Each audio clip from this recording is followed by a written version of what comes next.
결국 소통을 잘하는 사람들은 소통 마인드셋과 소통 패러다임을 긍정적이면서도 올바르게 행동으로 적용하고 있는 사람들입니다. 안녕하세요. 소통과 공감 대표 유경철입니다.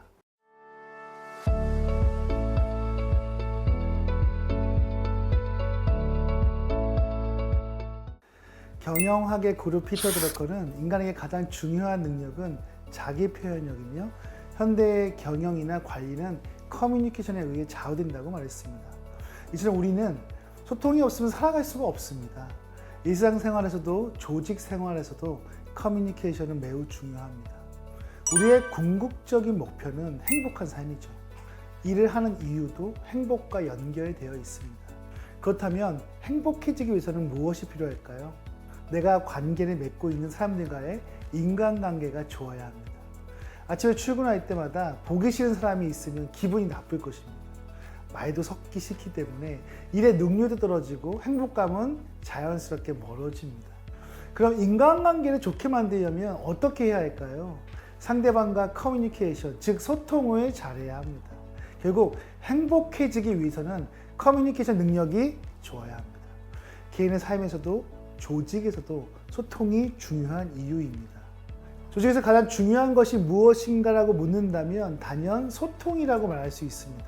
실제로 조직에서 일하는 시간 중 커뮤니케이션에 할애하는 비중이 무려 70% 이상이라는 연구 결과도 있습니다. 말하고 듣는 것은 기본이고 문서로 쓰는 보고서, 기획서, 제안서도 모두 문서 커뮤니케이션이기 때문이죠. 따라서 조직에서 일을 할 때 소통을 제대로 하지 못하면 성과를 낼 수 없는 것은 당연한 것입니다. 그래서 소통은 조직의 성과와 밀접한 관계가 있다고 말할 수 있습니다. 독일 철학자 칼 야스퍼스는 인간의 가장 큰 업적은 개인에서 개인으로의 의사소통이다 라고 말했습니다. 인간이 지금까지 성취를 이룬 결과의 대부분은 상호 간의 소통이 있었기에 가능했다는 것입니다. 따라서 인간이 살기 위해 숨을 쉬는 것처럼 우리의 삶을 지배하고 관계를 결정짓는 소통에 대해 우리는 끊임없이 관심을 가져야 합니다. 소통의 사전적 의미는 뜻이 통하여 서로 오해가 없는 것입니다. 뜻이 통하고 오해가 없으면 되는데 소통이 왜 이리 어려운 것일까요? 사람들이 서로 각자만의 방식으로 소통을 하려고 하기 때문입니다. 상대방의 말을 제대로 듣고 공감하여 맞는 내용인지 확인해야 하는데 자기 방식대로 들으려고 하기 때문에 소통이 되지 않는 것이죠. 따라서 소통이 잘 되기 위해서는 상대방이 자신의 말을 충분히 이해할 수 있게 설명하고 공감했는지까지 확인하며 실제 들은 내용을 행동으로 옮기고 있는지까지 확인하는 것입니다. 결국 소통은 말을 하고 끝나는 것이 아니라 말한 내용이 실행될 때까지의 과정을 관리하는 활동입니다. 이런 사람들이 소통을 잘한다고 평가받습니다. 조직에서 상사가 후배 직원에게 업무 지시를 했다고 가정해 봅시다. 업무 지시를 한 후에 후배 직원이 제대로 들었는지 확인하고 내용에 대해 공감했는지까지 확인한 후에 실제 업무 마감일까지 업무를 제대로 하고 있는지 중간중간 체크하는 리더가 소통을 잘하는 리더입니다. 결국 조직에서의 소통은 대화의 인과적인 과정을 제대로 관리하는 것입니다. 소통에 대해 이야기하다 보면 대부분의 사람들은 이미 다 알고 있는 것이라고 말하죠. 경청하고 공감을 하는 거잖아요. 상대방을 배려하고 존중하면 되는 거죠. 어떻게 해야 하는지 다 안다니까요. 그런데 실제 그들의 모습을 관찰해 보면 자신이 아는 것을 제대로 실천하는 사람은 거의 없습니다. 그 이유는 머리로만 이해하고 행동으로 옮기지 못하기 때문입니다. 행동으로 옮기지 못하는 가장 큰 이유는 소통에 대한 마인드셋과 패러다임이 형성되지 않았기 때문입니다. 마인드셋은 우리의 마음이 세팅되어 있는 상태, 마음의 상태, 삶을 바라보는 관점입니다. 소통 마인드셋은 내가 타인과 소통할 때 어떻게 해야 할지 내 머리와 몸속에 이미 세팅되어 있는 상태입니다. 그런데 머리로만 이해하고 소통 마인드셋이 세팅되어 있지 않으면 실제 대화를 할 때 듣는 것과 다르게 행동합니다. 동료에게 친절하게 대해야 한다는 것을 알면서도 소통 마인드셋이 안 되어 있으면 타인과 대화할 때 마음에 안 드는 상황이 갑자기 화를 내고 상대방을 함부로 대하기도 합니다. 패러다임은 사람들의 견해나 사고를 지배하고 있는 이론적 틀이나 개념의 집합체를 말합니다. 사람은 자신만의 패러다임에 따라 행동하고 말하게 됩니다. 의미상으로 보면 마인드셋과 패러다임의 맥락은 비슷합니다. 결국 소통을 잘하는 사람들은 소통 마인드셋과 소통 패러다임을 긍정적이면서도 올바르게 행동으로 적용하고 있는 사람들입니다. 소통에 대한 마인드셋과 패러다임이 긍정적으로 세팅되어 있는 사람들은 알고 있는 것을 제대로 실천하기 때문입니다. 긍정소통 마인드셋이 세팅되어 있으면 타인을 존중하고 배려하면서 말하고 화가 날 때도 스스로를 제어할 수 있으며 상대방 중심으로 생각하면서 대화를 합니다. 기본적으로 경청과 공감을 잘하며 필요한 말들은 타인을 존중하면서 논리적으로 피드백할 수 있습니다. 갈등 상황에서도 타인의 의견에 공감하며 최선의 결과가 나올 수 있도록 노력합니다. 상대방의 성격을 파악해 그에 맞는 소통을 하거나 사람들의 스케일에 맞게 맞춤형 소통을 하기도 합니다. 이 모든 행동들은 소통 마인드셋과 패러다임의 변화에서 옵니다. 이것이 소통의 모든 것입니다. 따라서 항상 소통 마인드셋이 긍정적이고 올바르게 되어 있는지 점검하시고 긍정소통의 패러다임의 변화를 위해 무엇을 할지 고민해야 합니다. 지금까지 리더십 전문가 유경철이었습니다. 감사합니다.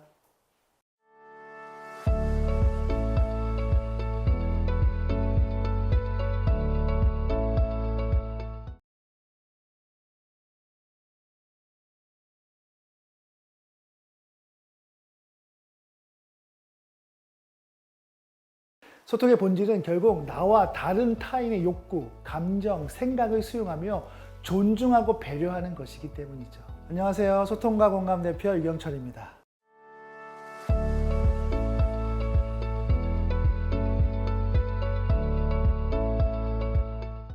소통의 본질을 이야기할 때 비유하는 것이 프리즘입니다. 어린 시절 가지고 놀았던 프리즘을 기억해 봅시다. 빛의 프리즘을 통과하면 방향에 따라 빨주노초 파란 모든 다양한 색깔이 보여지게 됩니다. 하나의 빛이 들어왔는데 왜 이렇게 다른 색이 보여질까요? 소통도 이 프리즘과 같은 원리를 적용할 수 있습니다. 소통이 어려운 것은 인식의 프리즘 때문입니다. 인간은 살아온 환경과 성격, 가치관, 신념 등이 모두 다르기 때문에 각자의 욕구, 감정, 생각도 다릅니다. 따라서 똑같은 것을 보고 들어도 인식하는 결과가 다르다는 것을 인식의 프리즘으로 비유합니다. 동일한 영화를 봤는데 한 명은 너무나 재미있었다고 하고 다른 한 명은 최악이라고 말하는 이유도 바로 인식의 프리즘 차이 때문입니다. 이런 상황이 벌어질 때 저 사람 참 이상하네. 재미있는 영화를 재미없다고 말해. 이렇게 생각하고 나랑 너는 너무 달라. 같이 어울릴 사람은 아니야. 라고 생각하면 그 사람과의 관계와 소통은 어렵게 됩니다. 이처럼 사람들은 각자의 욕구, 감정, 생각이 다르기 때문에 다른 인식의 프리즘을 통해 세상을 봅니다. 따라서 우리가 대화를 할 때 나의 욕구, 감정, 생각은 사실이 아니면 인정하는 것이 중요합니다. 나의 욕구, 감정, 생각은 객관적인 사실이 아니라 주관적인 경험이면 인정하는 것이죠. 다른 사람이 보고 들은 것을 내가 똑같이 보고 듣지 못했다는 것을 인정하는 것이 소통의 본질을 파악하는 데 있어 매우 중요합니다. 인식의 프리즘을 이해할 수 있다면 사람들과 대화할 때 인식의 폭이 넓어집니다. 내가 말하는 것이 옳다고 생각하지만 다른 사람들이 다른 의견을 낸다고 하더라도 불편하지가 않기 때문입니다. 왜냐하면 우리는 인식의 프리즘을 통해 다른 생각을 할 수 있다는 것을 충분히 알고 있기 때문입니다. 이를 통해 다양한 관점에서 바라볼 수 있고 타인의 의견도 수용해서 들을 수 있습니다. 인식의 프리즘을 이해한다는 것은 사고의 영역을 넓히는 작업입니다. 이것이 잘 되면 소통의 본질 관점에서 누구와도 편안하게 대화할 수 있습니다. 일반적으로 갈등이 생겼을 때 대화가 잘 안 되는 것은 사람들이 자신의 말만 맞다고 생각하고 타인의 생각을 받아들이지 않으려고 하기 때문이죠. 그러나 다음과 같이 나와 타인의 인식의 프리즘을 이해하고 받아들이면 그 어떤 사람과도 편하게 소통할 수 있습니다. 첫째, 일단 소통을 할 때 상대방의 인식의 프리즘을 존중하고 이해합니다. 나와 다른 의견이 나오면 그 자체로서 충분히 인정하고 존중해 주는 것입니다. 둘째, 자신의 인식의 프리즘을 명확하게 표현합니다. 타인의 다름을 인정하되 나의 생각도 잘 표현해야 합니다. 내가 왜 그렇게 생각하는 건지에 대한 명확한 설명이 필요하죠. 그래서 상대방도 내 생각을 인식하고 자신 생각과 비교할 수 있게 됩니다. 셋째, 다양한 사람들의 인식의 프리즘을 탐색합니다. 타인의 인식의 프리즘을 비교해보고 다른 사람들은 어떤 생각을 가지고 있는지 탐색해보는 것이 중요합니다. 사고의 유연성을 높이고 어떤 부분도 거부감 없이 수용하려는 자세. 인식의 프리즘은 결국 타인을 있는 그대로 바라보며 존중하고 배려하는 그 자세입니다. 이처럼 상대방의 다양한 관점을 받아들이고 그것을 통해 나의 생각을 공유하면 적절한 합의점을 찾을 수 있습니다. 지금 나를 한번 돌아봅시다. 동료들 또는 후배들과 이야기할 때 내 고집만 피우고 있지 않은가요? 아니면 다양한 관점을 존중하고 그들 생각에 공감하려고 하는가요? 인식의 프리즘을 이해하면 소통의 본질을 이해하게 되고 그 누구와의 대화도 두렵지 않게 됩니다. 나와 생각이 다르다고 해서 비난하지 않습니다. 모든 생각들을 수용할 수 있으며 다양한 관점에서 사고할 수 있습니다. 소통의 본질은 결국 나와 다른 타인의 욕구, 감정, 생각을 수용하며 존중하고 배려하는 것이기 때문이죠. 다른 나라에 가려면 여건이 필요한 것처럼 나의 말을 상대에게 제대로 전달하려면 마음의 여건이 필요합니다. 마음의 여건은 호감을 뜻합니다.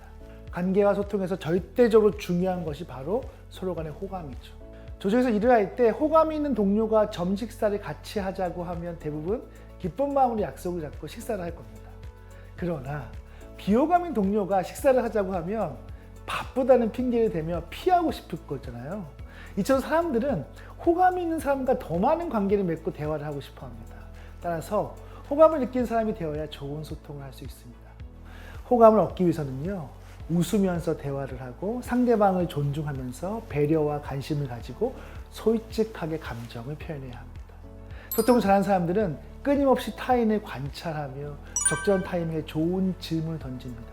질문을 통해 말하는 쪽이 전하고 싶었던 말과 듣는 쪽이 받아들인 내용이 일치하는지 확인하는 것이 필요합니다. 예를 들어 지금 당신이 한 말을 나는 뜻으로 받아들였는데 그것이 맞나요? 라고 확인하는 자세가 배려인 것입니다. 상대방의 생각을 인정하고 확인하는 마음, 그것이 곧 상대방을 배려하는 마음이자 사랑의 마음입니다. 인식의 프리즘을 통해 사람들과 대화하고 호감을 느끼게 하는 사람이라면 최고의 소통자가 될 것입니다. 지금까지 리더십 전문가 유경철이었습니다. 고맙습니다.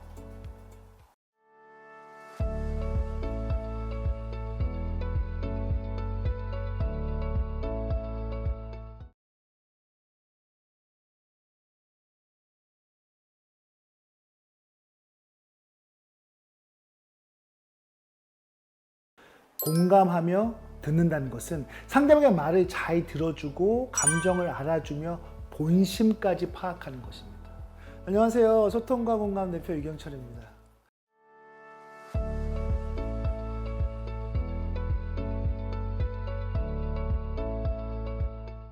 리더의 커뮤니케이션에서 가장 중요한 것 중 하나를 뽑으라면 단연 경청입니다. 사람의 말을 제대로 듣는 것은 그 사람과 좋은 관계를 맺는 것에 가장 우선하기 때문입니다. 경청은 타인의 마음을 열어주는 힘이 있습니다. 일반적으로 듣는다는 것은 상대방이 하고 있는 말을 자기 입장으로 듣는 것이기 때문에 상대가 전하려는 의미가 왜곡될 수 있습니다. 그러나 경청은 상대방이 말하는 것과 느끼는 것을 실제로 이해하는 것입니다. 어떤 의도로 이야기하는지를 마음 깊이 이해하는 것이죠. 경청은 타인의 의도, 감정, 정황 등을 말하는 사람 중심으로 듣고 반응하기 때문에 타인의 마음을 저절로 열 수 있습니다. 한자어로의 경청의 경은 겸손하다의 의미이고 청은 귀로 듣고 눈으로 보고 마음으로 공감한다는 의미입니다. 한자어로 풀어본 경청의 의미에서 진정한 듣기의 의미를 잘 알 수 있죠. 공감하며 듣는다는 것은 상대방의 말을 잘 들어주고 감정을 알아주며 본심까지 파악하는 것입니다. 상대의 말을 잘 들어주면 원래 이야기하지 않으려 했던 말도 자연스럽게 나오게 되는 것이 바로 이런 이유 때문입니다. 공감의 사전적인 의미는 남의 감정, 의견, 주장 따위에 대해 자기도 그렇다고 느끼는 것입니다. 동기 강화 상담에서의 심리학적 의미는 조금 더 깊은 의미를 가지고 있는데요. 상대방의 입장에서 상대방의 세계를 지각하고 있음을 보여주는 의사소통 상태. 그러나 상대방의 입장일 뿐 실제 그 사람이 되는 것은 아니다라고 말합니다. 이것을 좀 더 자세히 풀어보면 공감한다는 것은 현재 상황에 대해 상대방이 느낀 감정에 대해 공감하는 것이지 동의한다는 것은 아니다. 우리는 상대방의 이야기에 언제나 동의할 수 없고 동의할 필요도 없다. 다만 상대방이 느낀 감정에는 충분히 공감할 수 있다는 의미입니다. 조직에서 대화를 할 때 리더가 구성원이 말하는 것에 동의하지 않으면 말을 끊어버리거나 듣지 않으려고 합니다. 그러나 공감은 상대방의 말에 동의하지 않아도 들어줄 수 있습니다. 상대방이 느낀 감정에만 공감해도 되기 때문이죠. 어떤 사람들은 상대방과 생각이 다른데 끝까지 들어주면 상대방이 자신의 생각에 동의한다고 오해할 수 있기 때문에 끝까지 듣지 않는다고 합니다. 그러나 그것은 그렇지 않습니다. 끝까지 들어줘도 되는 것입니다. 생각이 달라도 들어줄 수 있는 것이 바로 공감입니다. 그리고 마지막에 내가 당신의 말에 동의하지는 않지만 그렇게 느낀 감정에는 공감할 수 있습니다. 라고 말하면 상대방은 자신과 다른 생각을 가졌음에도 불구하고 끝까지 들어준 것에 대해 오히려 감사함을 느끼게 됩니다. 그렇게 되면서 더욱 신뢰감이 생깁니다. 경청과 공감의 5가지 프로세스는 누구나 하고 있는 당연한 것이라고 생각할지 모르겠지만 생각보다 이 프로세스에 따라 경청하고 공감하는 사람은 많지 않습니다. 그럼 경청과 공감의 5단계 프로세스를 잘 기억하고 연습해 봅시다. 처음에는 어색하겠지만 지속적으로 연습하다 보면 나중에는 경청과 공감을 잘하는 리더로 인정받게 될 것입니다. 첫 번째 단계입니다. 귀담아 듣기. 경청과 공감의 첫 단계는 입을 다무는 것입니다. 일단 상대방의 말을 무조건 듣습니다. 모든 감각기관을 총동원해서 온몸으로 들어보는 것입니다. 이 단계는요, 도중에 차단하지 않는 거예요. 듣는 도중에 자신의 이야기를 하고 싶은 욕구를 참는 것이죠. 듣다가 상대방이 오해하고 있는 것 같아 중간에 말을 해야 한다면 말을 끊어서 미안한데 뭔가 오해가 있는 것 같아서요. 제가 말을 좀 먼저 해도 될까요? 라고 부탁을 먼저 하는 거예요. 생각이 다르다고 말을 끊는 것과 부탁하는 것은 엄청난 차이가 있습니다. 3단계는요. 판단하지 않는 겁니다. 대화를 할 때 사람들은 누구나 선입견을 가지고 있습니다. 일 잘하는 사람, 일 못하는 사람, 좋아하는 사람, 미워하는 사람 등 상대방에 대해 개인별의 프레임을 가지고 있을 것입니다. 그러나 새로운 주제로 말할 때는 마치 처음 만나는 사람처럼 생각하고 대화해야 합니다. 프레임을 벗어던지고 대화의 주제에만 집중해서 대화할 수 있어야 평가하지 않고 솔직하게 대화를 나눌 수 있습니다. 네 번째는요, 반응을 보면서 듣는 거예요. 상대방의 눈, 얼굴 표정, 제스처 등의 비언어 커뮤니케이션을 확인하면서 적극적으로 리액션을 주며 듣는 겁니다. 상대방의 눈을 마주치면서 라포를 형성하면 상대방은 자기 생각을 좀 더 솔직하게 말할 수 있습니다. 5번째는요, 편안한 분위기 속에서 대답해 주는 거예요. 상대방의 말을 들으면 편안한 분위기 속에서 들은 내용을 말로 정리해 주면 좋습니다. 잘 이해가 되지 않는 것은 질문도 하고 확인하면서 들어줍니다. 지금 김사원이 말하고 싶은 것은 일이 너무 많아서 번아웃 상태라는 거죠. 그래서 다른 팀원이랑 일을 나눠서 했으면 좋겠다는 말을 지금 나한테 하는 거죠. 라고 물어봐 주면 그것이 맞는지 아닌지 확인할 수 있습니다. 교통사고가 나서 고통받는 아픔과 사람 관계 때문에 힘든 아픔 중 어떤 아픔이 더 고통이 클까요? 심리학에서 연구해 본 결과 두 고통은 동일하다는 결론이 나왔습니다. 사람들은 교통사고로 아픈 상처가 훨씬 크다고 생각하지만 실제로는 사람 관계 때문에 고통받는 마음도 교통사고처럼 마음으로 피를 흘리고 있는 것입니다. 사람의 관계의 어려움은 별거 아니라고 여기는 사람들이 있는데요. 그것은 사실이 아닙니다. 마음의 상처가 더 힘들고 고통스러울 수 있습니다. 리더는 그 고통을 충분히 이해하고 보듬어 줘야 합니다. 상처받은 사람을 살리는 길은 공감뿐이다. 이 말을 기억하시고요. 힘들어하는 구성원이 있다면 충분히 공감해주는 리더가 되어야 합니다. 지금까지 리더십 전문가 유경철이었습니다. 감사합니다.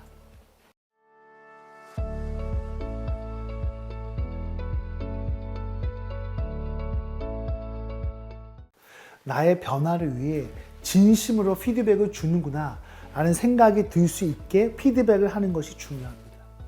안녕하세요. 소통과 공감 대표 유경철입니다.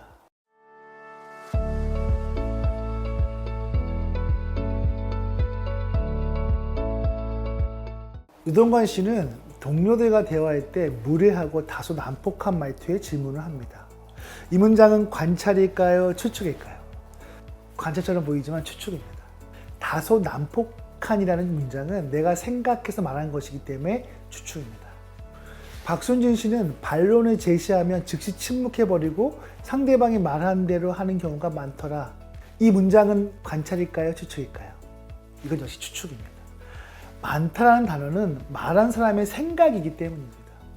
피드백의 핵심은 관찰입니다. 피드백을 잘하기 위해서는 추측과 관찰을 잘 구분해야 합니다.